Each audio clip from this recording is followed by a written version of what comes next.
Ya llego. Welcome back, everyone, to episode 2 of the Mariachi Violin Adorno series.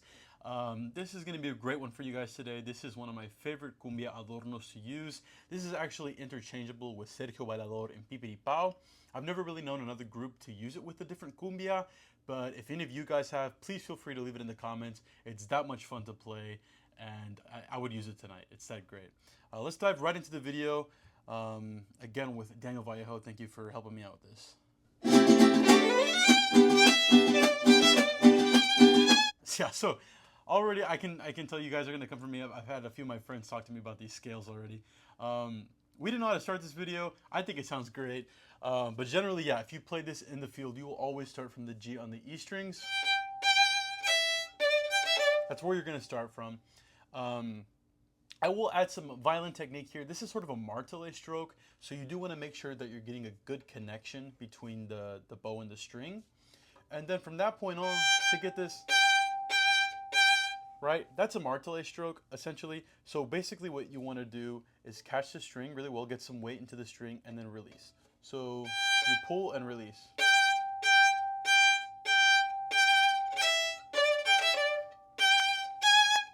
Even there too. So these chromatic notes, I should add also that you want to make sure that these are very close. And what I mean by that is the half steps need to be very close so that they're in tune. Just so that the chromatic line speaks and has a little bit more presence.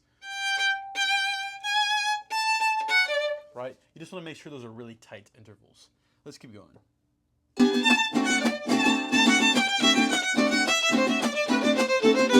Yeah, so a fun little arpeggio here, starting from the A. Right, that's just basically going down. They're in sequences of thirds. So,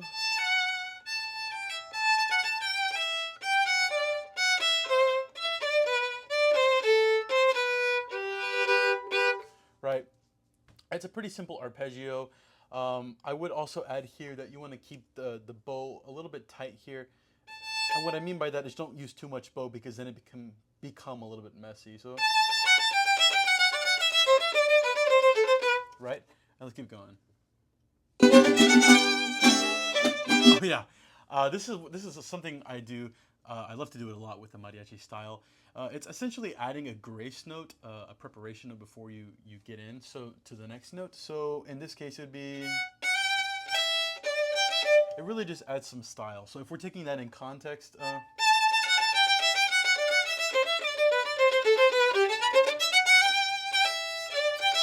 right, it sort of adds that dramaticism to the character that I think this part needs, especially when you've already stated something similar beforehand.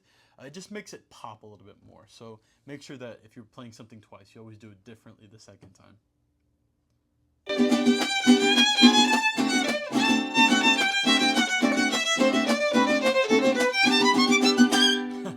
Again, so I always go up the octave most of the time for the second scale. You do not have to. You can keep it in the lower octaves.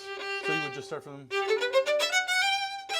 right the first time, and then obviously if you're gonna do that the second time as well, it's a little cool. I like to add a double sound.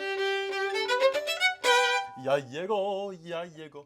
And that's how I would kind of come out of that if I were to play it on the lower octave. But if you want to be a little bit flashier, go up the octave and remember to keep it clean. I would say because you're on the E string for the entire scale on the top octave, I wouldn't press too much. You don't have to. The E string will speak for itself. So just make sure you're sort of using bow speed and not so much the weight. Well, that's all I have for you guys today. Thank you so much for tuning in to the Cumbia Adorno. Obviously, this is for Pipiri Pao or Sergio Bailador. You can use them for both. Please stay tuned in the next videos. Episode 3 should be a little bit longer, and I think you'll understand why once we get there. But thank you again to everyone, and I hope we see you in the next.